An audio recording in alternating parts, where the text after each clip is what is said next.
Olá a todos e todas, sejam muito bem-vindos e muito bem-vindas a esta de computação em nuvem para negócios, né? Nesta aula nós vamos abordar aqui alguns conceitos relacionados à questão de arquitetura em nuvem. Nós vamos começar a abordar a arquitetura em nuvem e destacar alguns conceitos relacionados, né? E bem como a relevância que a ideia de uma arquitetura de nuvem tem para as etapas de migração e de gestão de soluções na nuvem, né? Nós veremos que para fazer uma migração, né, de sucesso, para que nós tenhamos aí corretamente os nossos serviços na nuvem, nós precisamos pensar como isso tudo vai funcionar.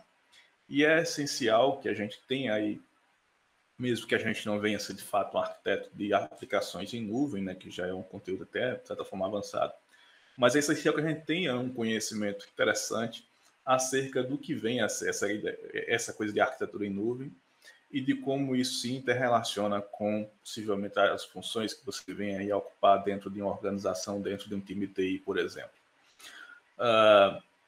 Nós vamos abordar por etapas, né? Vamos ver alguns conceitos iniciais, vamos discutir também algumas outras coisas, como modelos de serviço, né? A forma como isso é implementado, a forma como os serviços de nuvem são oferecidos aos clientes e aos clientes dos clientes também.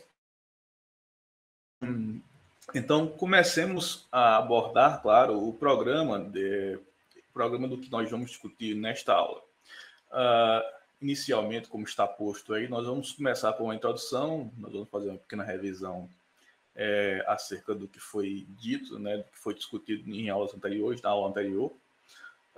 Vamos introduzir um pouco dos conceitos de arquitetura em nuvem e vamos, claro, seguir, né, para tratar de modelos de implantação em nuvem e de modelos de serviço em nuvem, né? Esse fato que acho que é abordado em praticamente todas as discussões sobre computação em nuvem, aqueles conceitos relacionados com as a server ou as a service, né? Que são siglas muito comuns dentro desses contextos. Entenderemos por quê, talvez, né? O porquê disso ser tão abordado e por que desses conteúdos estarem tão presentes aí e qual a importância desses conteúdos aí para a nossa aplicação, né? O nosso trabalho, nossa atuação dentro da tecnologia de informação, dentro do projeto de uma arquitetura de nuvem. Partimos, né? Começamos logo pela introdução e é interessante relembrar da nossa discussão anterior, né, o conceito de computação em nuvem, que é entrega de computação como um serviço sob demanda através da internet.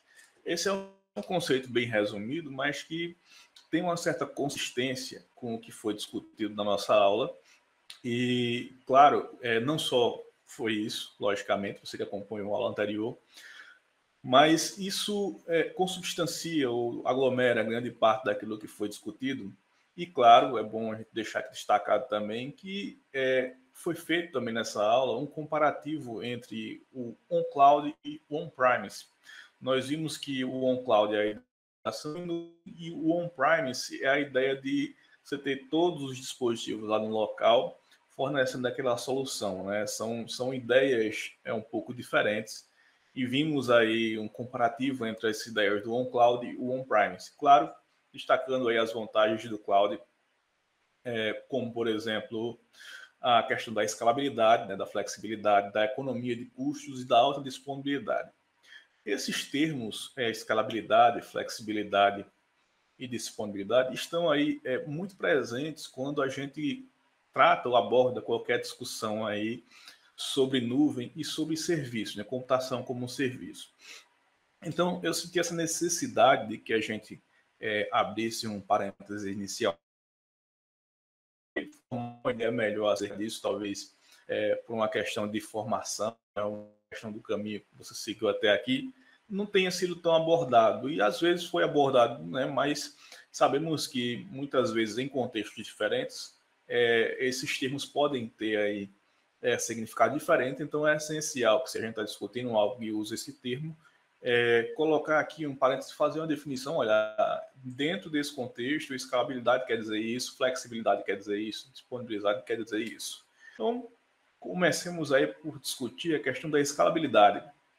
Então, para resumir, escalabilidade é a capacidade, né, de atender aí a diferentes níveis de demanda sem comprometer a qualidade e o desempenho. Pensa no contexto da escalabilidade, principalmente quando você tem a carga de serviço variando, oscilando. Então, você tem aí um serviço que atende a 100 usuários e de uma hora para outra ele dobra para 200, 500, 1.000 usuários, sei lá. Ou mesmo um serviço que atende a 1.000 usuários, ele cai, vai para 50 usuários durante um certo período e pode voltar a 1.000, 2.000, 3.000 usuários. Então, nós temos aí uma carga de trabalho para os servidores ou equipamento, né, de TI, os recursos de TI que vão atender essa demanda de usuário, e isso representa uma variação significativa, né? No caso de 1.000, nós temos aí 10 vezes a carga de trabalho que o serviço tem recebido. Quando há essa variação de carga de trabalho, é lógico que pode haver, né, numa estrutura de TI convencional, pode haver aí indisponibilidade, pode haver quedas, né, dos serviços, pode ser que ocorra algum travamento, ou simplesmente o serviço se torne muito lento, tornando-se muitas vezes até um tanto inviável que se mantenha serviços com um padrão que eles costumam ter quando estão em sua carga de trabalho normal, ou seja, atendendo aquela demanda de usuários que comumente atendem. Ou pelo menos para os quais, né, o serviço foi projetado, a estrutura foi projetada para atender. Então, nesse contexto aí de carga de trabalho, né, de a oscilação da carga de trabalho, nós temos, claro, que prever, ou em alguns casos, né, capacitar os nossos serviços para que eles possam atender a picos de demanda, picos de usuários, né, picos de requisições, por exemplo. E isso pode ser, principalmente para quem trabalha com arquitetura, né, com um estilo de serviço on-premise, um problema, porque você tem aí aquela quantidade de recursos computacionais que é limitada naquele momento, e se esse pico é muito alto, muitas vezes pode não haver tempo de instanciar, de adquirir, instalar e colocar o hardware todo para funcionar com os softwares todos que sejam necessários para que o software, para que aquele sistema venha funcionar com a mesma qualidade. E lógico, isso exige aí um investimento significativo. Já dentro da cloud, não. Dentro da cloud nós temos escalabilidade, né? Nós temos uma capacidade dos serviços on cloud de expandir as suas, né, a quantidade de recursos utilizados, e isso permitir aí que a qualidade do serviço continue, né, se mantendo dentro daquele padrão, que o serviço possa aí responder às demandas que lhe forem requeridas dentro de um tempo hábil, né, e sem gerar assim dores de cabeça ou constrangimento tanto para o time de TI quanto para os outros times da organização da empresa, possivelmente, que estão dependendo desse sistema. Assim como, bem como, né, dos usuários também, porque essa é uma coisa extremamente relevante dentro desse processo.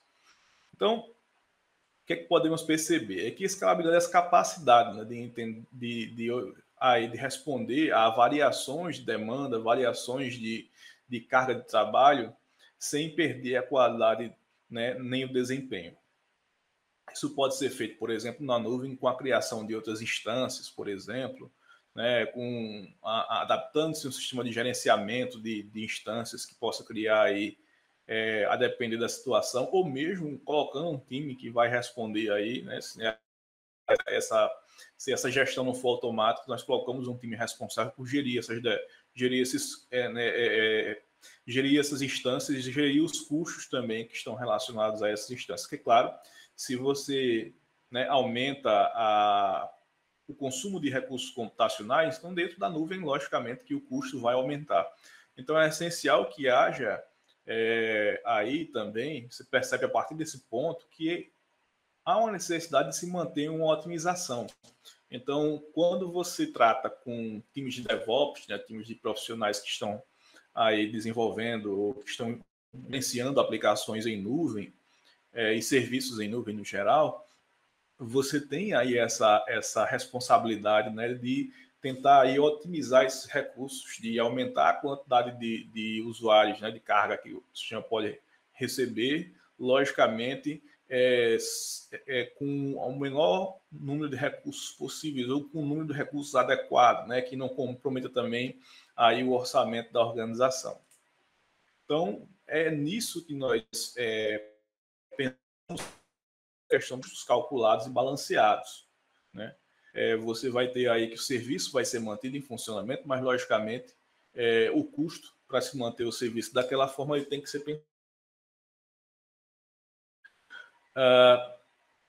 Outro ponto interessante para a gente tratar aqui também é a questão da flexibilidade, que é a capacidade de atender às demandas do negócio, de se adaptar às mudanças, né? Então, você tem aí essa percepção de que, por exemplo, tecnologias novas, né, vão surgindo. Possivelmente você pode ser necessário que o time tente aí instanciar, tente integrar uma tecnologia nova para o sistema.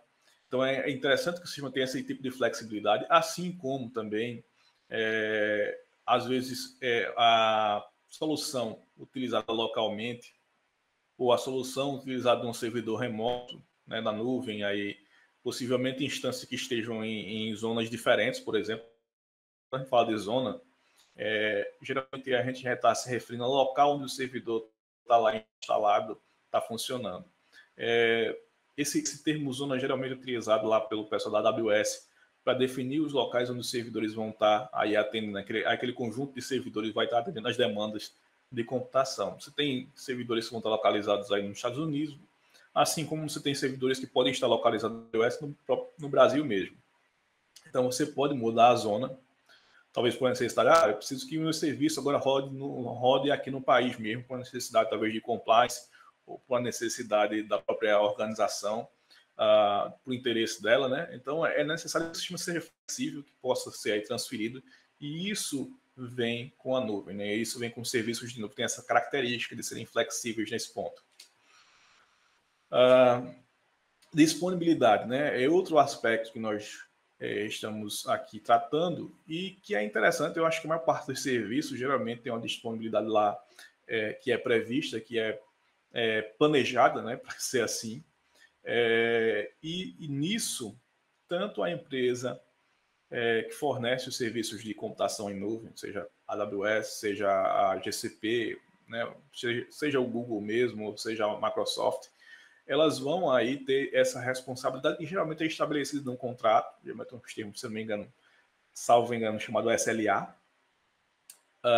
E nesse contexto aí, a disponibilidade ela toma-se aí como uma estatística, né? Ela pode ser expressa em termos de tempo online ou em percentuais, né? A depender aí do tipo de expressão. Geralmente é um percentual do tempo ativo. Então, vamos perceber, ou do tempo inativo, no caso. Vamos tratar disso como se fosse a probabilidade de um sistema estar disponível para os usuários. Então, a probabilidade de o sistema estar disponível é justamente o sistema estar funcionando normalmente, lá está online, está com todos os seus, né, as suas funcionalidades acessíveis ao usuário da forma como foi planejado para funcionar. E isso aí, quanto maior, né, para o funcionamento, possivelmente melhor. Lógico que o nível da disponibilidade, seja 99,9% do tempo online, 99,99999% do tempo online, isso vai ter um custo, logicamente, porque essa característica de ter essa responsabilidade de manter o sistema ativo também vai ter um custo associado para a empresa que está fornecendo esses serviços de nuvem. E lógico que ela vai repassar isso para você que está pagando por esse serviço, ou para a sua organização, no caso. Então, você pode pensar, mas o sistema pode ter quanto tempo de interrupção de funcionamento do serviço, quanto tempo eu vou gastar com manutenções, né, manutenções planejadas ou não esperadas, né, aquelas manutenções têm que ser feitas para resolver um problema de interrupção, sei lá, por qual motivo, ou com outros tipos de problemas também. Então, é preciso que se pense muito nisso na hora que você estiver planejando, na hora que estiver, por exemplo, contratando esses tipos de serviços. E, lógico, você tem que contabilizar tudo o que está sendo requerido dentro desse contexto. Então, não é só a questão da disponibilidade, mas também do contexto, né, do contexto financeiro. nesse caso. Então, a cloud, logicamente, não tem só um contexto de tecnologia da informação em si, né, de computação, de soluções de computação, mas também tem um contexto administrativo, né, ou no contexto da administração de empresas. Então, lógico que se você está trabalhando com serviço, né, e esses recursos estão aí disponíveis, você tem que avaliar também o impacto financeiro, e isso tem que ser feito com um time lá financeiro também, com um time administrativo, para ver aí qual é a melhor opção para aquele tipo de necessidade, né, que a organização tem.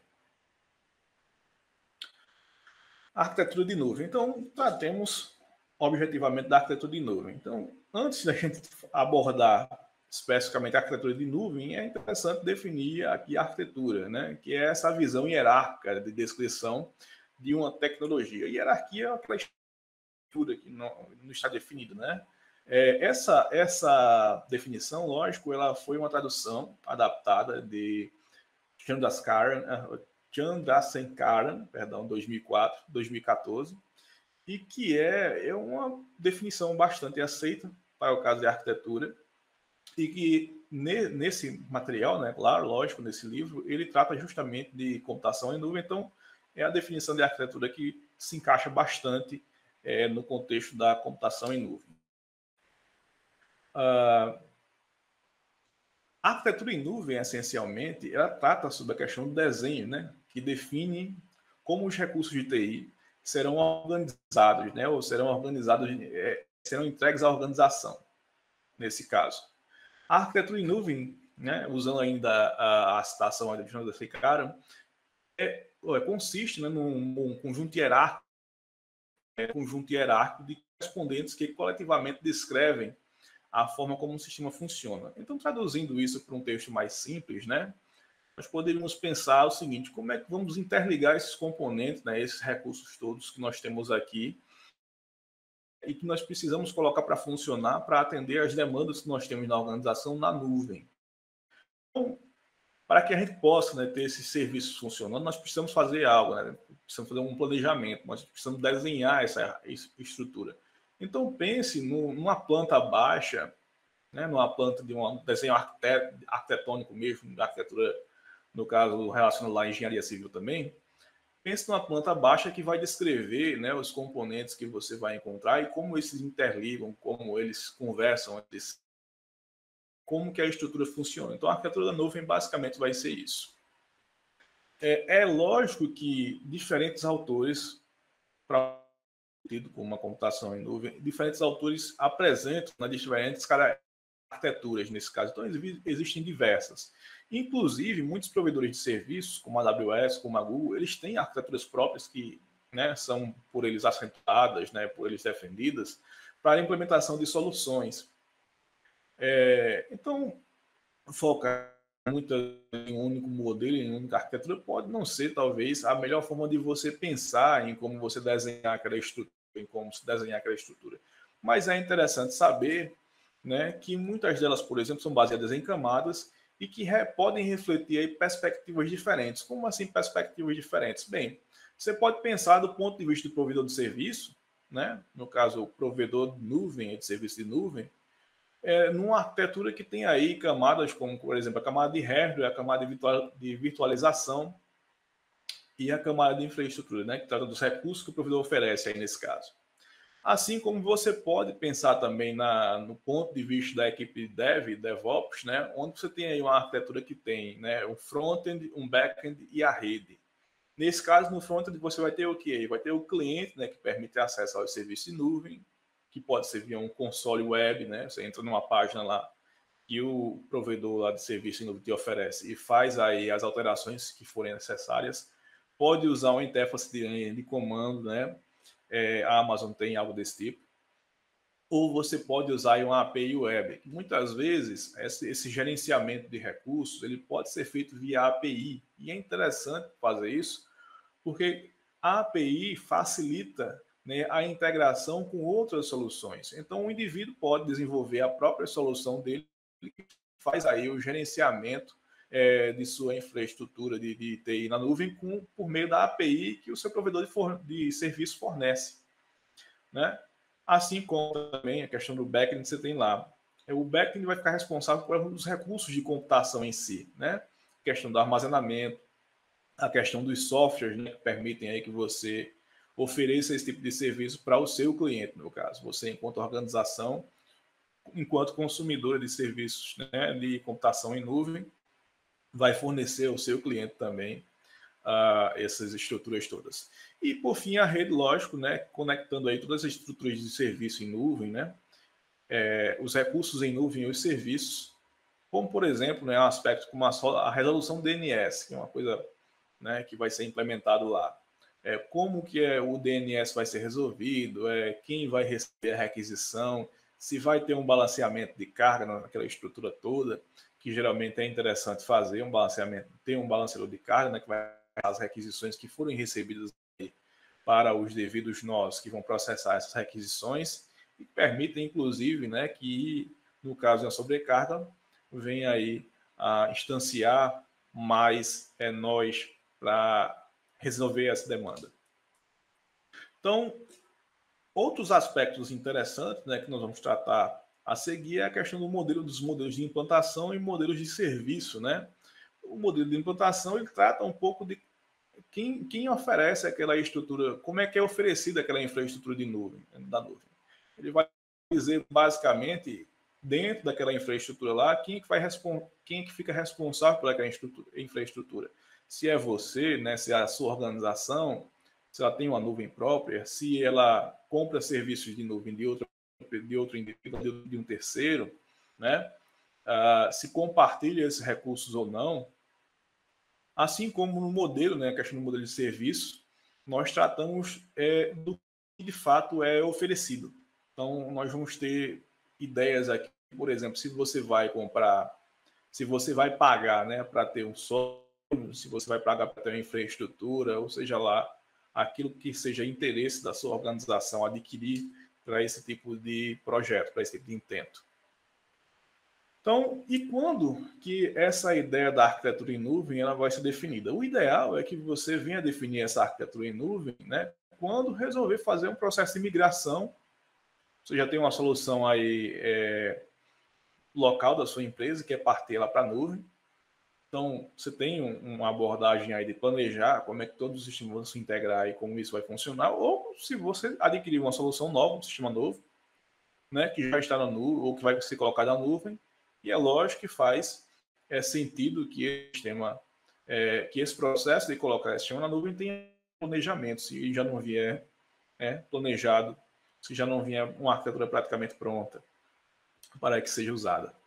Então, são momentos aí, esse momento de antes de começar a usar, antes de começar a implementar as coisas todas, é interessante pensar, né, mapear todas as necessidades, as demandas que tem lá e colocar isso tudo no papel ou, né, em uma estrutura similar. Então, modelação em nuvem. Então, os principais modelos de implantação que nós vamos encontrar nos textos hoje e no dia a dia também, são os modelos de nuvem pública, nuvem privada, híbrida e comunitária. Então, vamos tratar um pouquinho desses modelos aqui. Então, o modelo de nuvem privada, né, ele vem aí da questão de ter... Só uma troca aqui. O modelo de nuvem privada, ele trata aqui de ter recursos... Uma leve confusão aqui no slide, que foi essa questão da pública e a privada. Mas a pública, ela trata de ter recursos, né, dedicados aqui a atender a múltiplos usuários. Então, isso aqui era público, tá? Então, a pública, a nuvem pública, ela vai atender a demanda de múltiplos clientes. Você pensa aqui como a AWS, por exemplo. A AWS é uma nuvem pública. O Google Cloud também, a Microsoft Azure também. E tem como principal vantagem a questão do custo reduzido e a escalabilidade.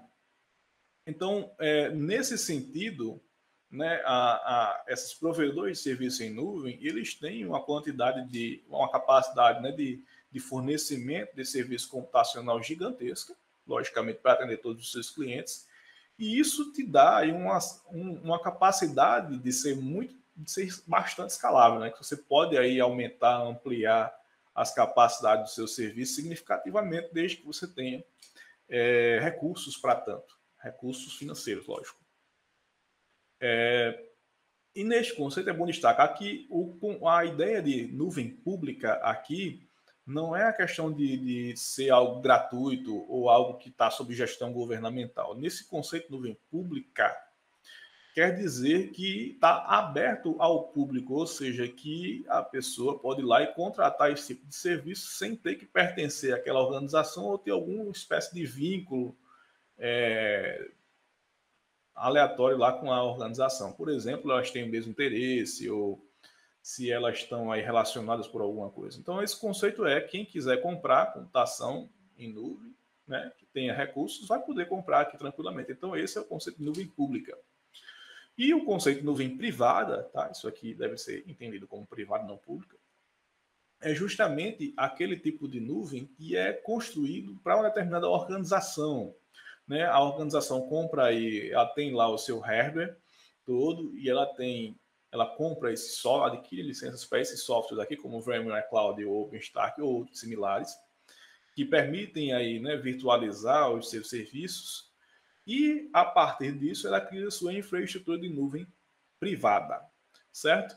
A vantagem da nuvem privada é que você vai ter aí maior controle e maior segurança, do ponto de vista de que você não vai ter um terceiro ou terceiros sendo responsável por esse gerenciamento. Lógico que isso dá mais trabalho e maior custo, possivelmente, mas te dá maior controle e possivelmente maior segurança.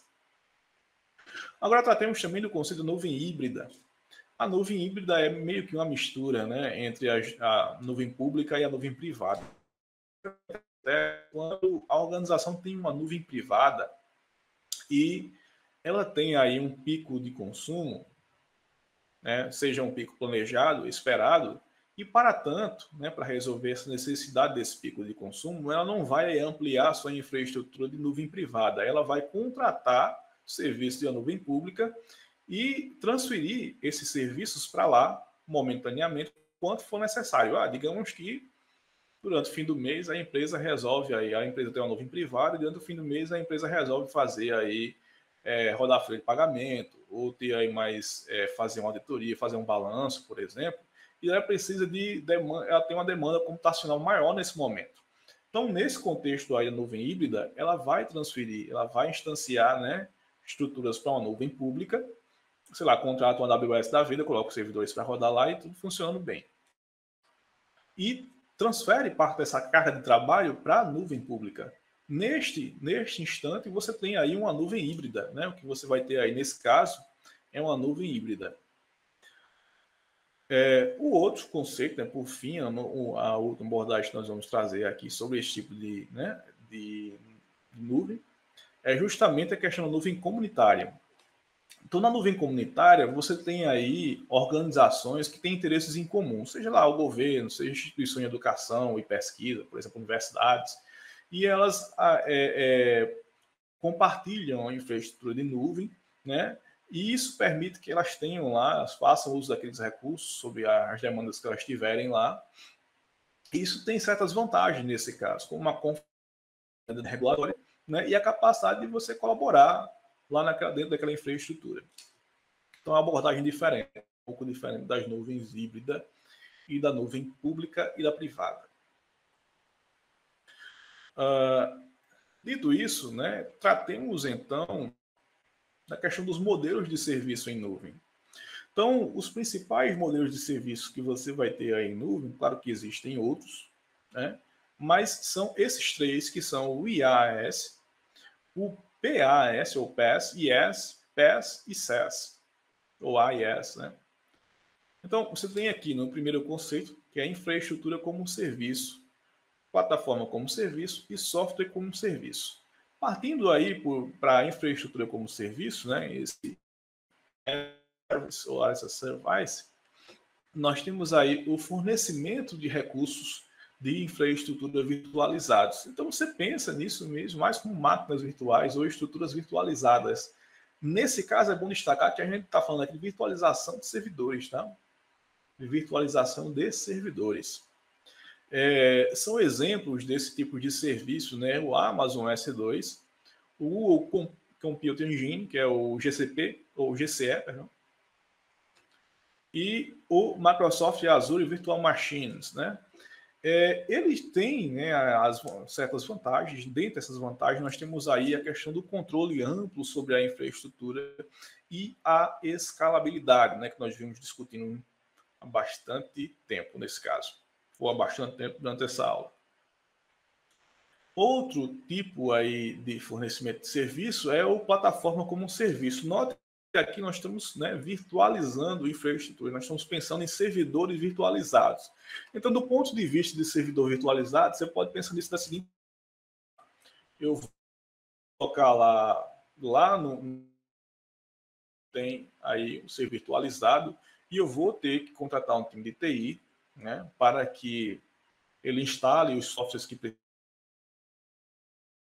aí um servidor web, que ele possivelmente faça aí o cadastramento dos usuários dentro desses sistemas virtualizados, que crie chave de acesso, que instancie, que ligue, né, que conecte os serviços todos e que gerencie esse tipo de infraestrutura, né, porque ele vai ter que acompanhar, por exemplo, qual a carga de trabalho que o servidor de banco de dados está recebendo. Ele está com memória suficiente para ter esse tipo de demanda? Ele está aí com armazenamento suficiente para armazenar todos os dados que são aí necessários para as operações? Ele precisa talvez de um balanceamento de carga, eu preciso aí instanciar outros bancos de dados, aí criar possivelmente um cluster, né? Eu preciso aí atender uma demanda específica, dependendo do tipo de software que eu preciso executar dentro desse sistema.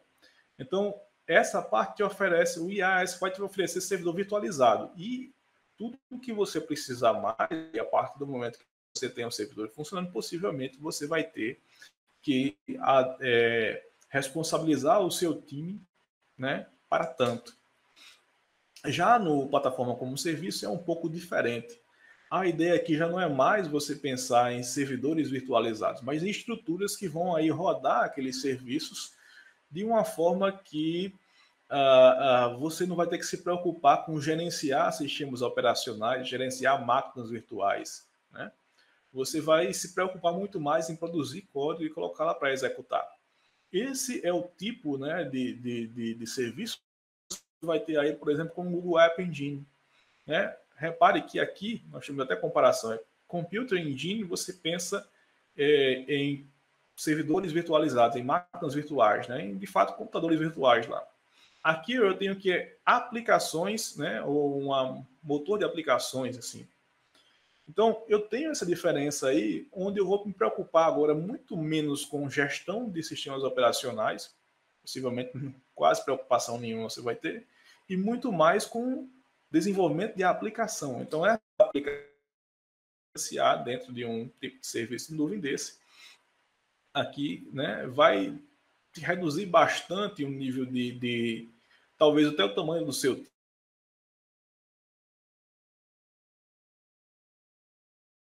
que você questão da pressão que você ia, né? Com gestão de servidores, você vai se preocupar menos em vou ter que contratar aí um administrador de sistemas, né? Um DevOps, só para trabalhar essas questões todas da computação, aqui dessas máquinas virtuais aqui todas. Aqui já tem uma estrutura um pouco diferente, né? Eu vou ter uma infraestrutura que permite aí, eu vou ter aí um tipo de plataforma que permite que eu pegue a minha aplicação, desenvolver o código da minha aplicação e coloque lá que ele automaticamente vai rodar. E essa parte de gerir sistema operacional já não é mais preocupação aqui neste caso. Então, nós temos aqui exemplos como o Google App Engine, como foi dito. Nós temos o AWS Elastic Beanstalk e temos o Azure App Services, né? Então, quais as vantagens, né, que você tem em relação a outros tipos aí? Seria o menor tempo de desenvolvimento e o foco no código, né? Você vai se preocupar muito mais com o código que vai estar rodando naquela solução do que com gestão, com scripts, por exemplo, para gerenciar os sistemas, para uma coisa que geralmente preocupa, né, na hora que você está gerenciando um sistema em AES, seria, por exemplo, a atualização. Nós temos uma imagem lá e nós vamos ter que atualizar, sei lá, a versão do banco de dados para aquela imagem. Então, seria uma preocupação.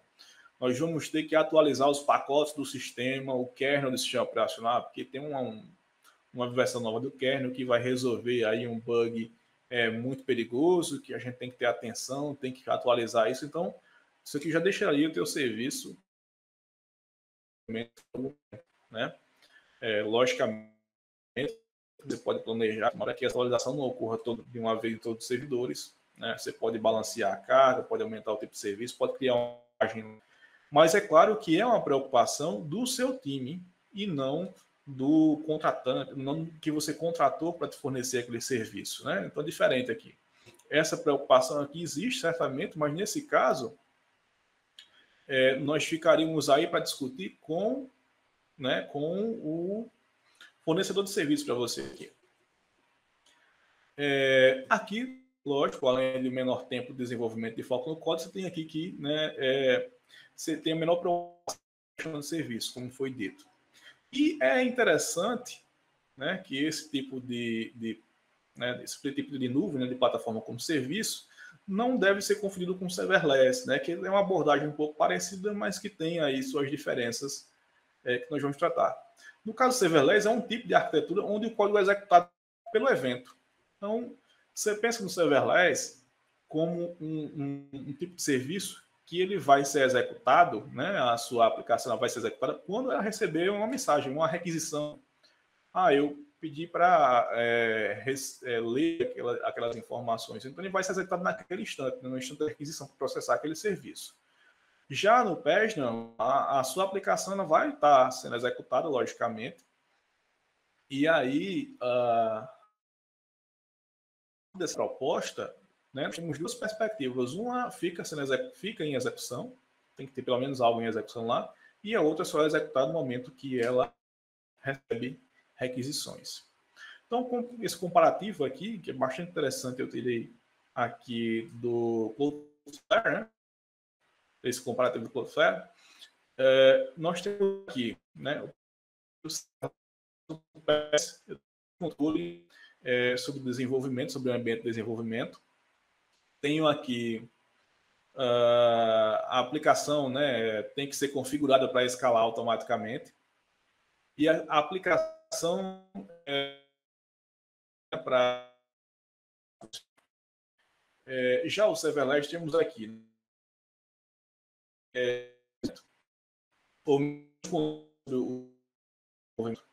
a aplicação vai escalar automaticamente, então botou para rodar, ela vai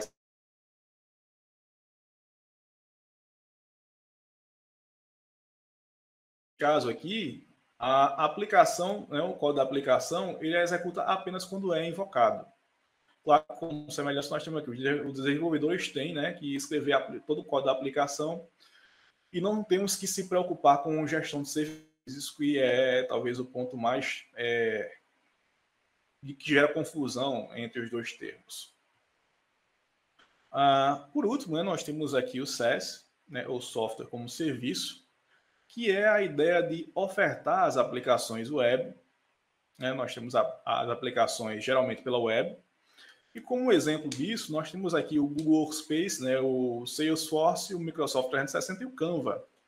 Essa ideia de SaaS está bastante popular do ponto de vista que, por exemplo, você não vai ter que se preocupar com atualizações da aplicação, com times de desenvolvimento, com toda aquela gestão de TI. Então, praticamente, você pega toda aquela responsabilidade de TI, talvez o suporte da continue com você, mas toda aquela responsabilidade do time de TI e joga para a conta do seu fornecedor de nuvem. O Workspace, por exemplo, né, que é bastante comum hoje em dia se utilizar o Workspace nas organizações, principalmente nesse último momento de pandemia que se passou aí já há uns 5 anos, que se passou aí por cerca de 5 anos, nós temos aí essa popularização do Google Workspace, que inclui aqueles itens como o Gmail, o Google Meet, todas aquelas aplicações que o Google fornece dentro daquele ambiente de trabalho, o Keep também, se não me engano, e aquilo tudo é fornecido para a organização. Você pega lá, né, adquirir aquele tipo de serviço, colocar lá o endereço da organização nos e-mails e tudo mais, né? Então, a organização, @e-mail da DNS da organização e tudo mais, e que é atendido pela infraestrutura do Google, que vai oferecer, inclusive, suporte. Caso você teve um problema com o Gmail no Google Workspace, você vai lá, ativa o suporte, ele vai responder possivelmente em português brasileiro, que tem um time para responder isso aqui, né?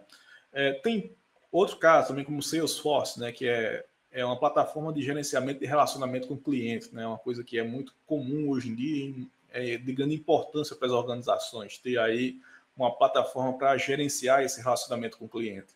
Então, em vez de ter que comprar, licenciar um software, né, se preocupar com atualizações, com garantir o suporte aos usuários todos, né, ter aqueles times de suporte, de instalação, né, de gerenciamento de servidor e tudo mais, você vai simplesmente adquirir esse serviço junto à fornecedora e ela vai ficar responsável praticamente toda a parte de tecnologia da informação que normalmente seria aí de responsabilidade da própria organização.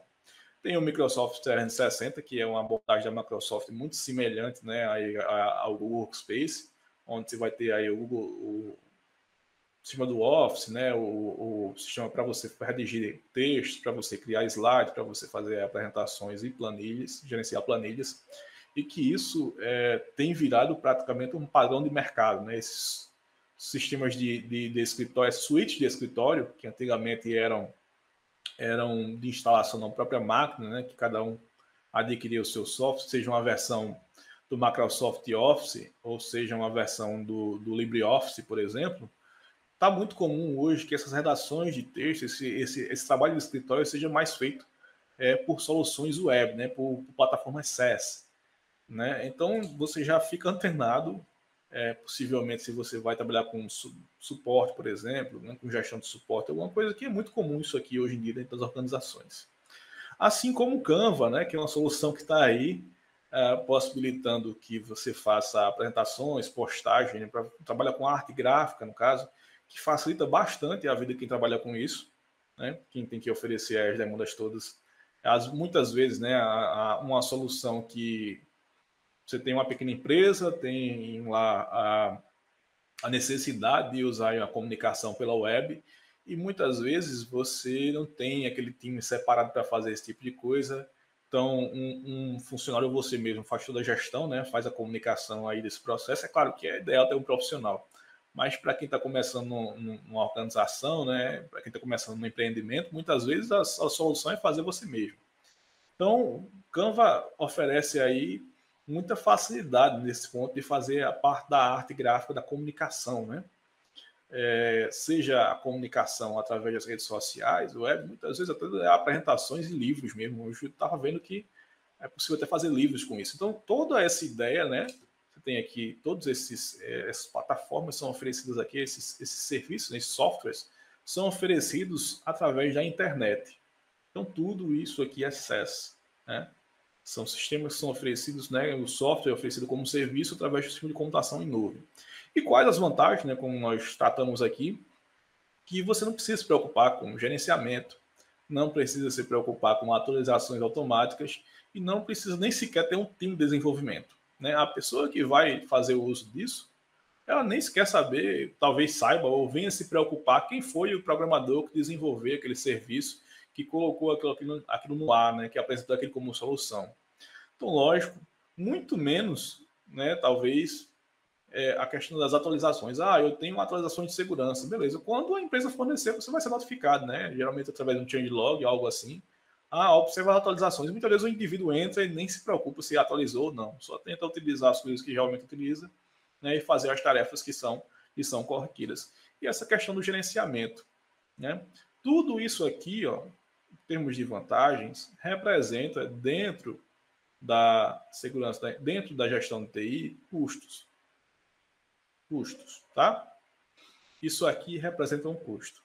Logicamente que esse custo, em termos de tecnologia de informação, é investimento, porque né, se a organização faz, por exemplo, cria uma ferramenta própria para ela, porque ela tem interesse de atender uma demanda específica que certamente não foi atendida pelos produtos, ou ela tem razões específicas para tais, né? Então, nós temos aqui, né, essas vantagens sobre o SaaS. Bem, finalizamos a nossa aula por aqui. essa discussão sobre a arquitetura de nuvem foi bastante extensa, né? E é assim, porque esse assunto é abordado em praticamente todo o texto, em todo o site que você for verificar sobre serviço de computação em nuvem. Você pode procurar AWS, arquitetura em nuvem, GCP, computação em nuvem, ou arquitetura de computação em nuvem. Você vai encontrar referências às arquiteturas deles mesmos. Então, tem um exercício interessante. Você pode partir lá para os sites, verificar como essas organizações implementam, né, ou quais arquiteturas que eles sugerem para as aplicações em nuvem. A Red Hat também, eu acho que ela tem uma boa documentação sobre propostas de arquitetura, só não oferecer, inclusive, cursos, né, capacitações próprias.